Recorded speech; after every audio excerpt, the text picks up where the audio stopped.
Lieutenant Williams, a police officer attached to the Juvenile Division. I'm on my way to Monroe Junior High School to talk to a group of young people. That looks innocent enough, doesn't it? Lots of young people hitchhike. Seems like a good way to get from one place to another. But sometimes there are dangers involved that never meet the eye. Let's take the case of Jimmy Barnes. Jimmy played baseball all afternoon, and he didn't feel like walking home, so he decided to thumb a ride.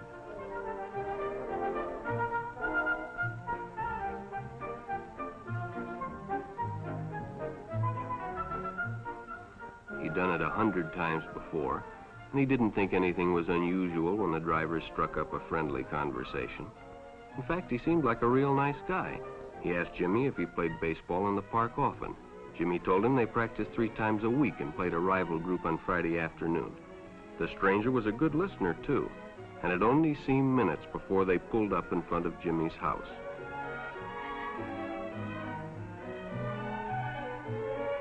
When Jimmy got out, the stranger gave him a friendly pat.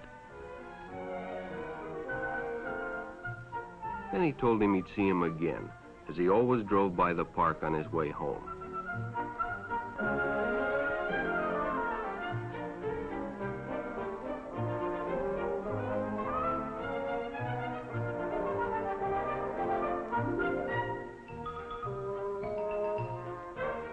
Sure enough, the following day, when Jimmy finished playing ball, well, the man was there waiting.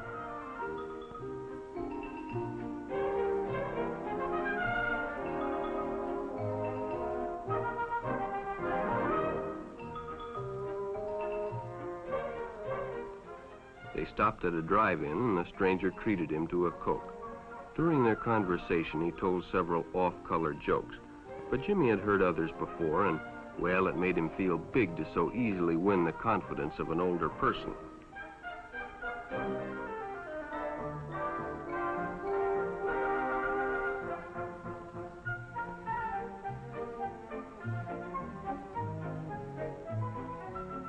The following Saturday, they went fishing together. By now, they were using first names. Ralph said it was more friendly.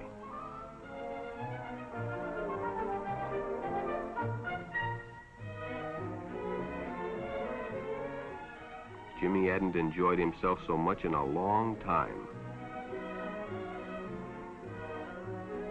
Then during lunch, Ralph showed him some pornographic pictures. Jimmy knew he shouldn't be interested, but, well, he was curious. What Jimmy didn't know was that Ralph was sick, a sickness that was not visible like smallpox, but no less dangerous and contagious, a sickness of the mind. You see, Ralph was a homosexual, a person who demands an intimate relationship with members of their own sex. But by now, Jimmy felt a fondness for Ralph, and they continued to go places together. Ralph was generous and took Jimmy many interesting places and did many nice things for him. He bought presents and even gave him money, but payments were expected in return. You see, Jimmy hadn't recognized Ralph's approach soon enough. When Ralph first asked Jimmy to go fishing alone, he should have discussed it with his parents or teacher. Finally, Jimmy told his parents, and they reported it to the juvenile authorities. Ralph was arrested, and Jimmy was released on probation in the custody of his parents.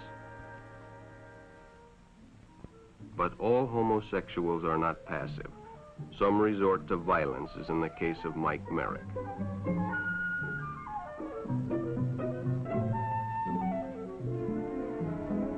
In the heat of competition, no one noticed the man who sat and watched. And when the game broke up and the others left, Mike decided to stay and practice a little longer.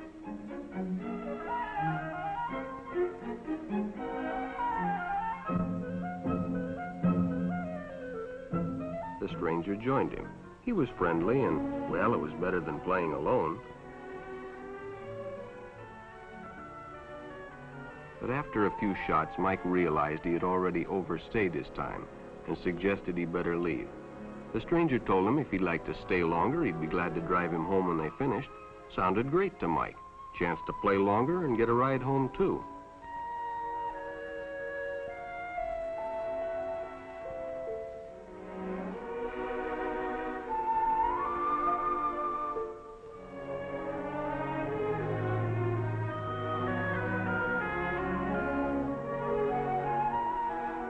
When they finished, the stranger told him he'd make a fine player someday if he got lots of practice. The companionship, the praise, the friendly attitude dispelled any misgivings Mike might have had about going with a stranger. He probably never realized until too late that he was riding in the shadow of death. But sometime that evening, Mike Merrick traded his life for a newspaper headline.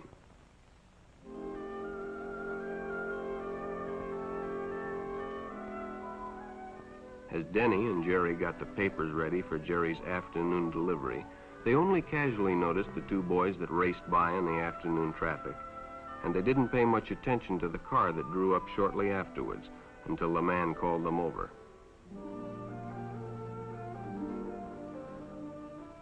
Had two boys been by on bicycles? The boys nodded they had. Could they recognize them if they saw them again? Well, Denny guessed he could. Then hop in, the man said. Those are stolen bikes. Without giving it another thought, Denny got in and the car sped away.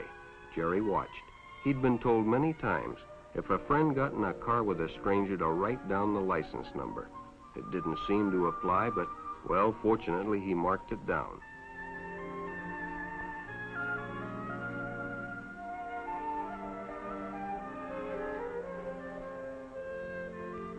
When he delivered a paper to Denny's house, he asked his mother if they'd caught the boys that had stolen the bicycles. Denny hadn't returned, so he told her the story and gave her the paper with the license number.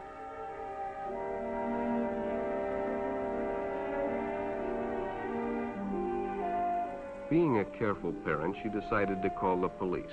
Jerry supplied the necessary information, and the stranger's car was quickly spotted. It was a good example of how important it is to always get the license number and description of any stranger who takes a young person off alone, no matter what they tell you.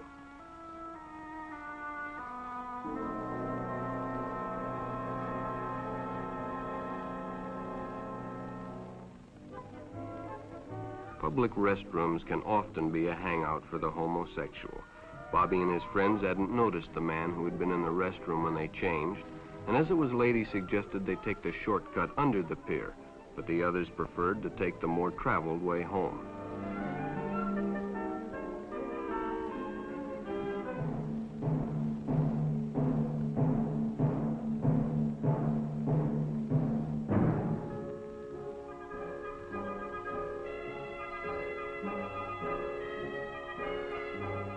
When Bobby recognized the stranger as the man in the restroom, the shortcut under the pier didn't seem like a good idea at all.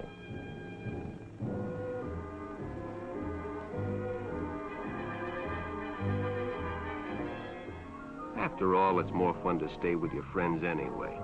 Bobby had made a wise decision. It may have saved his life.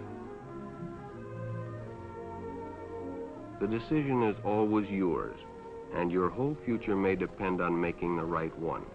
So no matter where you meet a stranger, be careful if they are too friendly, if they try to win your confidence too quickly, and if they become overly personal. One never knows when the homosexual is about. He may appear normal, and it may be too late when you discover he is mentally ill. So keep with your group, and don't go off alone with strangers unless you have the permission of your parent or teacher.